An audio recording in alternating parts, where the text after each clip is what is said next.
Hello friend, हाय, कैसे उम्मीद करती हूँ कि आप लोग बहुत अच्छे होंगे। और अभी हम लोग आए हुए हैं नोएडा में मायावती पार्क में वीडियो बनाने के, जिस लोकेशन आपको दिखा ही सकते हैं। और यहाँ पे अभी मौजूद है हमारे।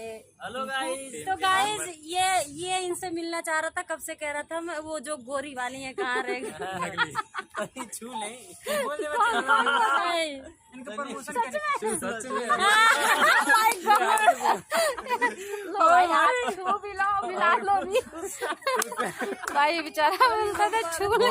फेस 3 से आए से ना। आपसे मिलने के लिए ओ तेरी बोला बस खाली एक बार छू ले बस ऐसे।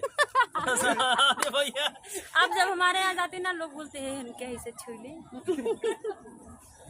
तो भाई ये मस्ती थी। अभी हम लोग देखो पार्क दिखाते हैं, कमेंट करके आप